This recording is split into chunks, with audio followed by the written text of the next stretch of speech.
recording started and you're on. All right, welcome everyone. This morning I have a short reading from The Science of Mind by Dr. Ernest Holmes. And what we'll do is I'll read this short reading and then we'll have a period of silence, and then Jackson will bring us into the invocation. So if you just allow yourself to relax, let go of any busyness of the morning. Just take a couple of deep centering breaths to anchor yourself at this place in this time. Pure spirit exists at the center of all form. Of itself, it is formless, but it is ever giving birth to form. We are some part of it. If pure spirit is at the center of everything and is always responding to our thought, there is no limit to its manifestation for us, except the limitations that we set.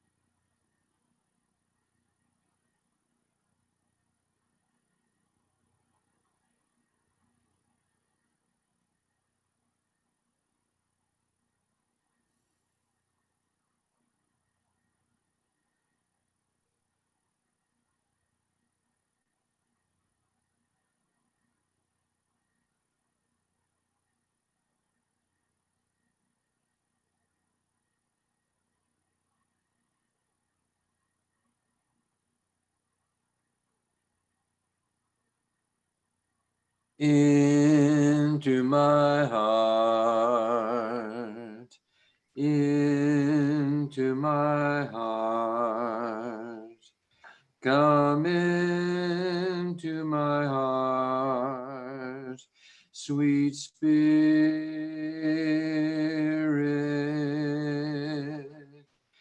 come in today. Come in to stay. Come into my heart, sweet Spirit.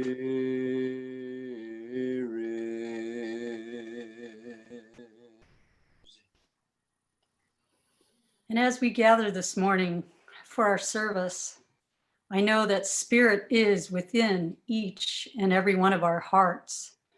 I know this wonderful energy is the energy of love, and it lights our very essence up and allows us to move through this world and in the beauty of spirit.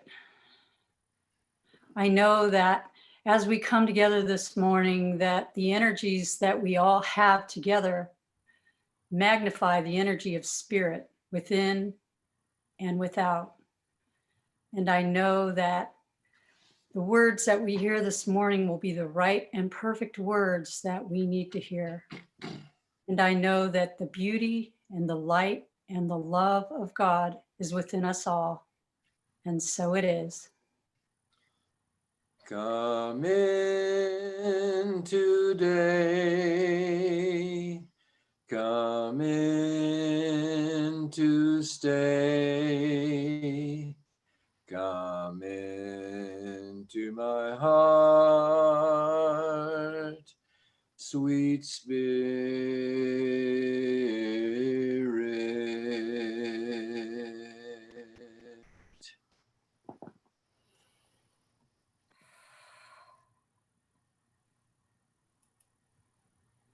Thank you very much, Jackson and Michelle. That was excellent. Takes us right into our next wonderful experience. I got to tell you that I guess I was trying to figure out either 7 or 8 years ago, I was had the church in Baltimore, and I got invited to go to Washington, D.C. for the ordination of the minister there to participate in that. And it was a wonderful ceremony, my first time in Washington, D.C., which was really neat.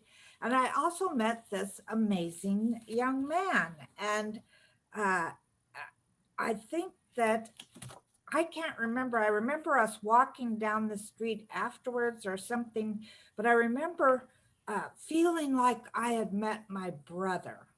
And it was a really exquisite feeling. And I've been a champion of his ever since then. He has a resume that is really long. He's done so many different things. I know he's really proud of being a father and a grandfather, and he's an ASL, he used to have an ASL dance troupe, and he's one of the most spiritual people I know, very clear. And so it gives me great pleasure to have you speak or have you listen to him this morning. So I'm going to ask you to, I'm going to stop my share, and I'm going to ask you to put it on speaker view so that Dr. Raymont, or Reverend Dr. Raymont Anderson can give us the message this morning. So take it away, Ray. Thank you, my beloved sister. I am honored to be with you all. And just so you know, I love her, and I know that she loves all of you. So I love all of you already right now. I don't even know you, but I know that we are one beloved family. So it is my pleasure to be here with you all today.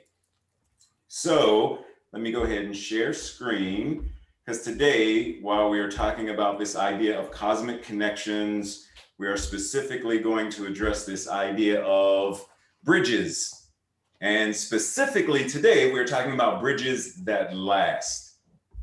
However, I'm going to be sharing a few different types of, or ways of thinking about bridges. So let us begin with, I want you to think of the world's strongest, most enduring bridges. What makes them last through the test of time? Is it a good foundation, the right materials, an engineer inspired to build something that will last? A team who checks on it every so often and does the necessary repairs as needed? Well, we must understand that the same can be said for building lasting, heartfelt, healthy relationships. Building bridges / relationships that last, it is a process of creating sustainable, collaborative community partnerships where we are building bridges in a world that works for everyone. And we breathe. There was a time in my life where I was a public school teacher. Now, I'm not going to do this to you today because I did promise that I was going to deliver this message within the time frame that I am given. And so you have been given a pass today where I will not quiz you. But the next time you see me, there may be a test. So be aware. When we're talking about bridges, you know, the things, London Bridge, the Brooklyn Bridge, San Francisco Bridge, if I were to ask you, just think to yourself, if I were to ask you, why do we have bridges? What purpose do they serve? We may come up with and recognize that a purpose and function of a bridge is to connect 2 points in space, point A and point B. Well, why might we need to do this? In order to shorten the distance between the 2 points. Because I'm pretty sure that if we were to stand on one side of the San Francisco Bridge and I said, okay, I want you to put your Jesus walking on water shoes on and jog to the other side, it's still going to take you a minute, right? So we understand that the bridge is there to serve a purpose of shortening the distance, as well as facilitating easier travel.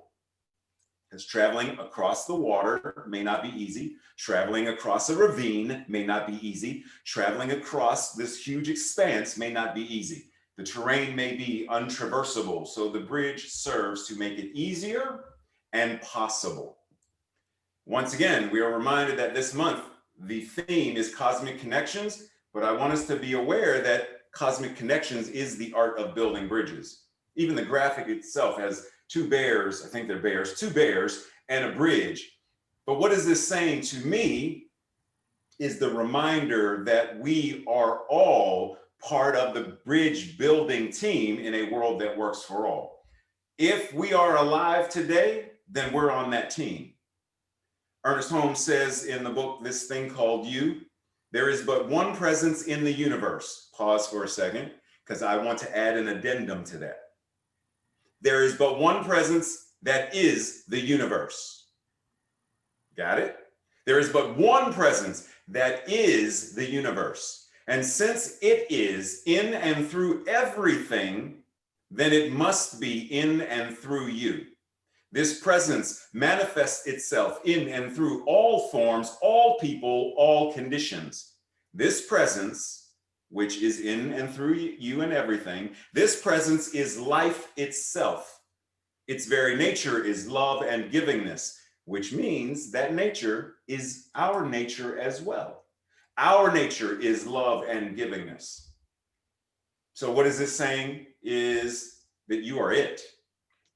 If you are God, you know, Ernest Holmes said in the Ernest Holmes papers, God in me, as me, is me. We are it. That means in terms of building a bridge, you are the bridge builder, you are the materials that build the bridge, and you are the bridge itself. Every time we are engaging in the creative process, we are creating some form of connection. And that could be connecting to trauma or connecting to healing. We are intimately connected because there is no way that God can be disconnected from itself. It is connected to everything because it is everything. So it's important for us to recognize that there is nothing outside of us that is going to do this for us. It's us. Even if we go and look at the idea of the bridge once again, the bridge builder, the architect who is thinking of a bridge has the design in their mind, in their consciousness, long before the bridge takes form.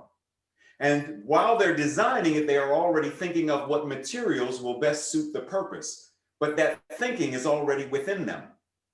That means the architect who builds the San Francisco Bridge, the Brooklyn Bridge, the Golden Gate Bridge, any bridge, has already within them thinking a thing that is not as though it were and making it so. They are already anchored in answered prayer of, I am here to build a bridge. I know the materials needed to build the bridge. I know what the bridge looks like. Now I roll up my sleeves and make it a thing.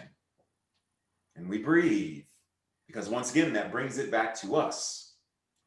Now let's pause for a second, because the bridge I want to talk about now is an acronym. My sister is always teasing me about being the master of acronyms.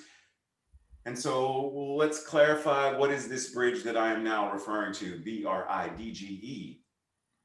This bridge, beautiful relationships, intimately developing, growing, and engaging. And just so you know, I always tell people, if you want a copy of the PowerPoint, all you have to do is let me know. So feel free to just relax. No need to take notes, because I will share it all with you. But the bridge that we are talking about right now is the bridge that is the beautiful relationships that we build and are intimately developing, that they are growing and engaged in our lives. But what does this bridge do? Like, what is that bridge for? We understand that the Brooklyn Bridge and all these other bridges connect points A and B. They shorten the distance, they shorten the time, they make it possible to traverse terrain. But what does this bridge do? It connects.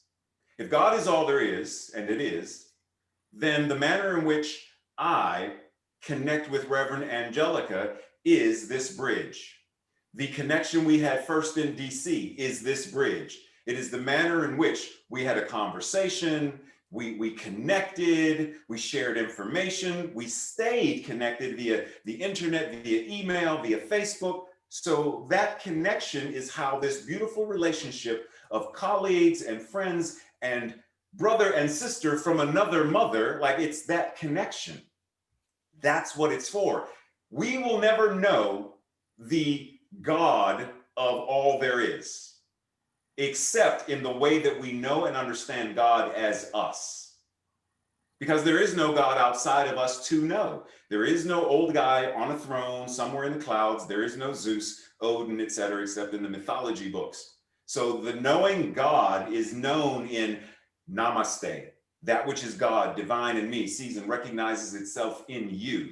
So I get to know more of who and what God is as I get to know who and what Reverend Angelica is, Michele, as I get to know Tracy and Kenny and anybody and everybody, as I get to know each and every one of them and one of you, then I am connected to that which God is.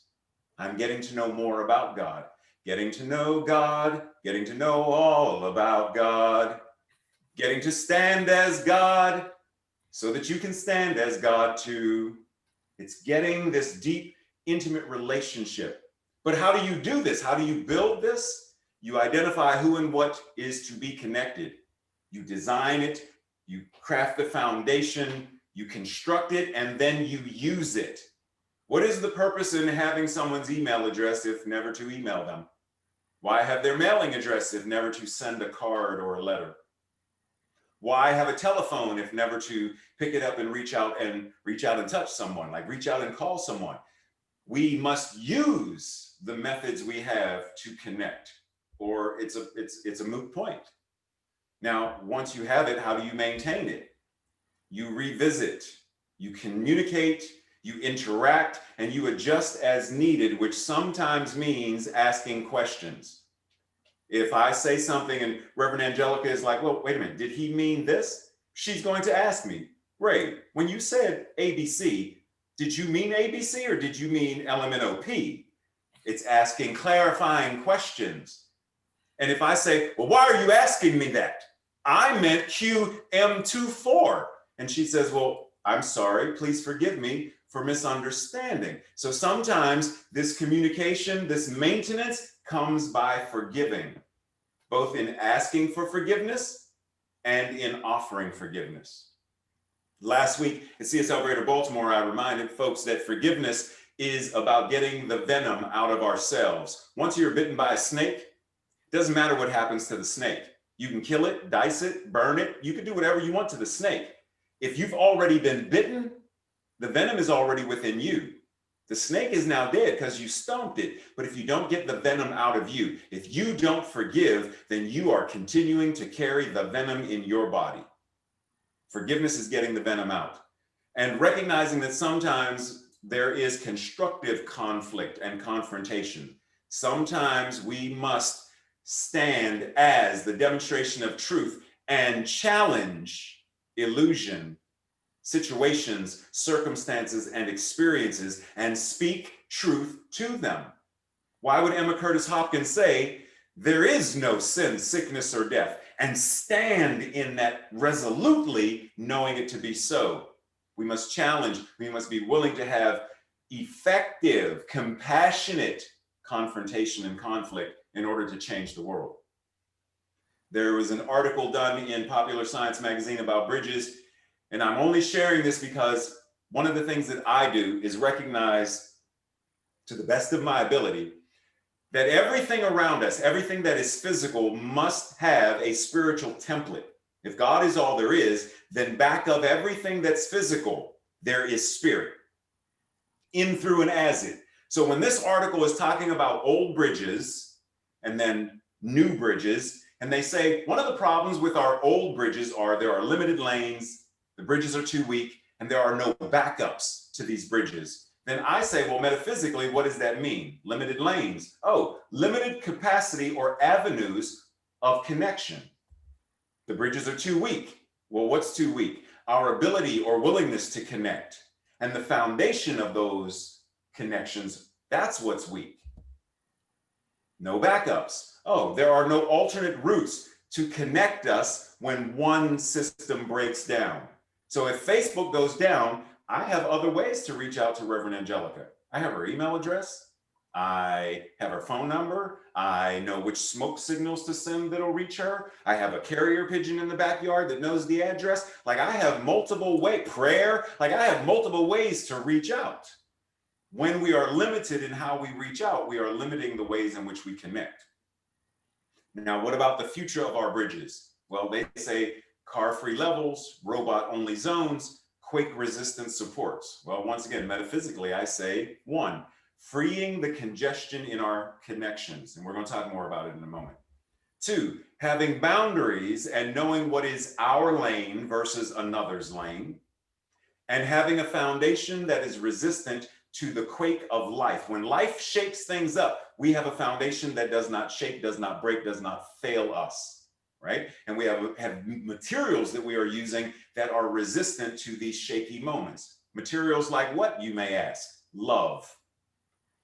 Love being a synonym for God, love cannot fail. I know we have amazing poems that say, and for dost thou not knowest that love has failed in this moment? No, no, no.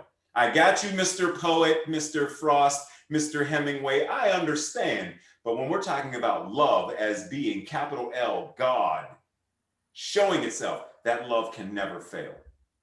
And so why not build our relationships on those materials? My sister Tracy loves this song, London Bridge is Falling Down, because it reminds her that the people she doesn't like, she doesn't have to connect to. But let us revisit the idea, limited capacity or avenues of connection. Well, what is that? That's when we are easily depleted through lack of self-care, trauma in our life, depression, etc. Well, what about the willingness to connect and the foundation being weak? Well, that's when we have resentment, fear, anger, unclear or non-existent boundaries. Well, what about that other, alternate root thing? Well, oftentimes we'll say, once we're hurt, we shut down and close ourselves off. You will never do this to me again. You betrayed me once, you will never do it again. So if we are holding on to any of these things, though, then we cannot build new bridges. We cannot refurbish and build connections. So when we say, number one, that we have, or we are freeing the congestion in our connections, then what we are doing is self-care. We are pouring into ourselves and we are giving from the overflow. We're not giving from the base. We are always in overflow and giving from that. Having boundaries. Well, that's healthy and effective boundaries, doing what is ours and not theirs to do. And what practices? Well, practicing nurturing and repairing relationships through nonviolent communication, forgiveness, science of mind prayer, treatments, ho'oponopono, and a meta prayer. Ernest Holmes said, "No greater good can come to you than to know that the power already within you is the power to live, the power to create. Not only to create for yourself, but for others. The power to do good, the power to heal, the power to prosper. You are to realize that the power within you is a divine authority. It is a dispenser of the divine gifts. It is the giver of life, of joy. It proclaims the kingdom of heaven, the harmony of the soul, and the unity of all being. And that is what we are." And pause and breathe. Right now we see an image of the Edmund Pettus Bridge. And if I were to ask you, why is that bridge a significant bridge? Well, once again, what did I say before? That anything that is physical, I look at it metaphysically and say, well, what is the spiritual thing that this is representing? And the spiritual representation of this bridge is a reminder that some bridges are not meant to connect us to health and love and joy. Some bridges connect us to our depression. Some bridges connect us to our trauma. Some bridges keep us connected to a past which we no longer desire to live in, but for as long as we keep traveling back and forth across that bridge, we keep the trauma alive. We keep the sadness, the depression, the angst, the anthropomorphic God, the I'm not worthy, we keep it alive. So the idea is to say, well, what am I supposed to do with that? Recognize that we have examples of individuals who have already shown us how to transform a bridge, how to reconcile, how to transmute, how to transform. There are many people right here and right now, you all included, who are learning and stepping into greater awareness and a greater state of being, recognizing that sometimes bridges, crossing them, moving through them, it's not enough. Sometimes we are called to be the bridge itself. Sometimes we are called to step in and know the truth and know the truth and know the truth. Not just, I think, lowercase t truth. No, I'm talking about know the truth. Know the truth and the truth shall set you free. How often do we say there is nothing that needs to be healed, only truth to be revealed? When we step into be the bridge, then we are stepping in to be individuals who know the truth and are affirming and declaring a world that works for all, which means we are willing to do the work. We are willing to believe in the unity of all life and that the highest God and the innermost God is one God. We are willing to believe that God is personal to all who feel this indwelling presence. We are willing to roll up our sleeves and walk the walk that demonstrates this, not just pray about it, not just, because Ernest Holmes said, treat and move your feet. So not just pray, not just meditate, not just think about it, but to be the active demonstration of unity, to be the active demonstration of God incarnating itself, to be the active demonstration of this divine authority. And we breathe. In Psalms 133, verse 1, there's a passage that says, how good and pleasant it is when God's people live together in unity. Well, we already know, though, that we are God. So how good and pleasant it is when each and every one of us as God incarnating in human form live together in unity. How good and pleasant it is when the very power of life itself connects with itself as all of life and lives in unity and oneness. How good and pleasant it is. One of the things that I always like to encourage people to do, to take the message and make it an applicable practice. So you can think of this as homework, but it's supposed to be fun homework, so enjoy. But over this week, I want us to simply consider, if you're not going to actually write it down and journal it, then at least be willing to consider making a list of the ways that you connect to people. How many ways can you come up with? Phone calls, Facebook, Zoom, writing a letter, sending a card, just brain dump. Write as many ways as you can to think about how can I connect to people if I wanted to connect. Next, identify some ways you avoid connecting, because we know that there are times when we do not want to be bothered. And when we do not want to be bothered, we find ways to not be connected. So identify some of the ways that we avoid it and the reasons we might avoid it, such as ways that we avoid: we block people, we ignore calls, we turn the phone off, and sometimes we manipulate. Sometimes there is covert narcissism where we maneuver the situation so that other people will leave us alone. Then I'm not saying any of these are whatever, or healthy or not healthy. I'm just stating that sometimes this is what we do. But why? Sometimes we're just not in the mood to talk. Sometimes we may be doing our self-care thing and we're just focusing on ourselves. So we're just not in the mood. Sometimes it's because we believe different things. Some people believe that Ronald McDonald is God. I don't. I don't worship at the altar of the hamburger, but they do. Maybe I'm upset at the fact that they do and I don't. So we believe different things. Maybe it's they hurt me. You hurt me once. I'm not letting you have that chance again. So I'm not connecting with you. Then identify 3 to 5 relationship triggers and what you may be able to do to heal them, such as someone tells you a lie. Does that trigger you? Is that one of those things that makes you say, do I really want to be in relationship with this person?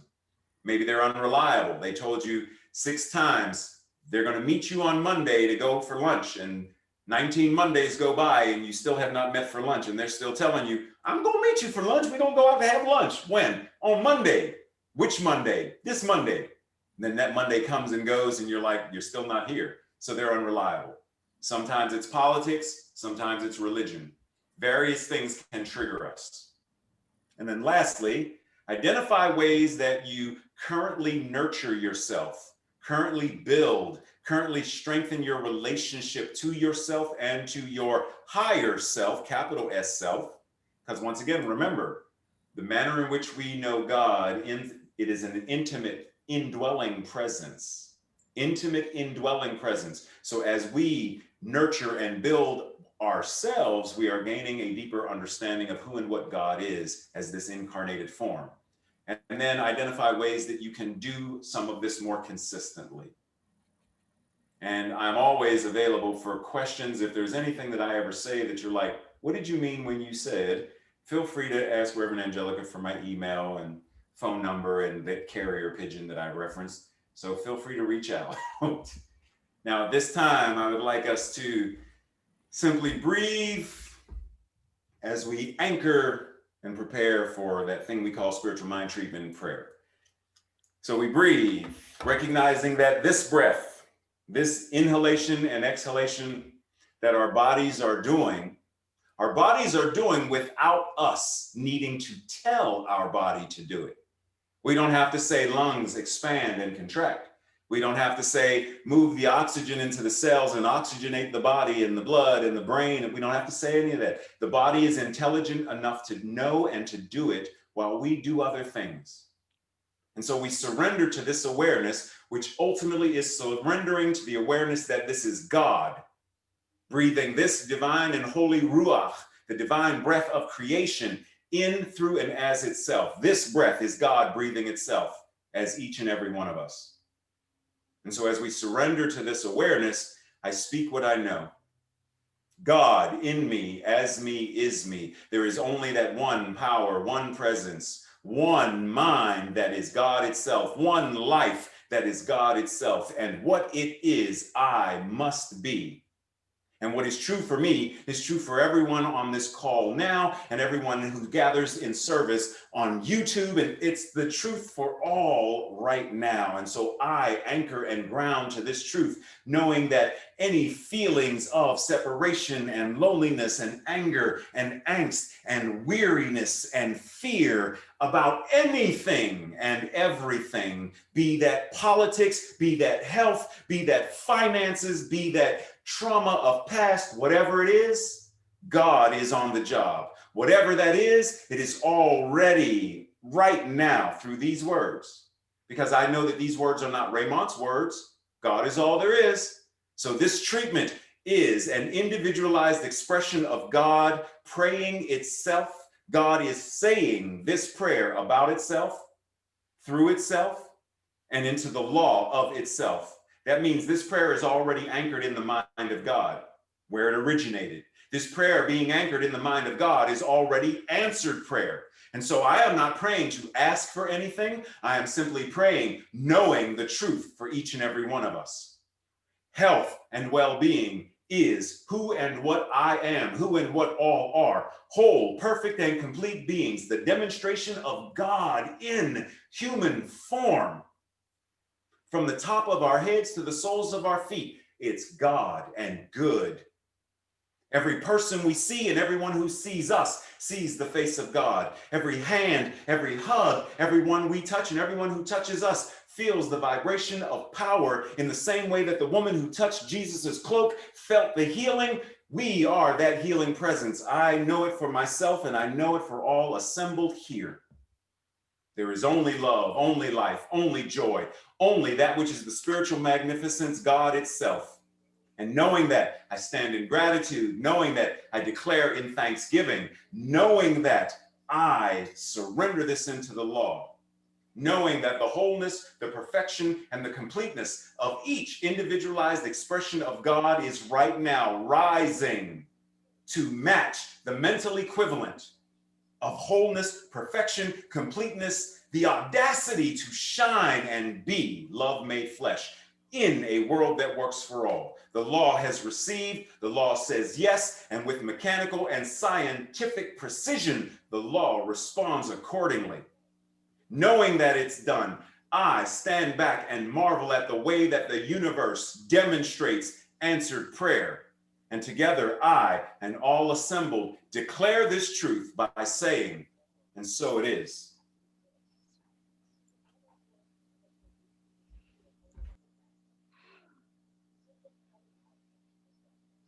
Thank you so much, Reverend Raymond. That was an excellent talk for this morning. Excellent message for all of us. So I'm hoping that we hang out for a bit after the service is over. So please hang out with us a little bit. And I'm going to start my PowerPoint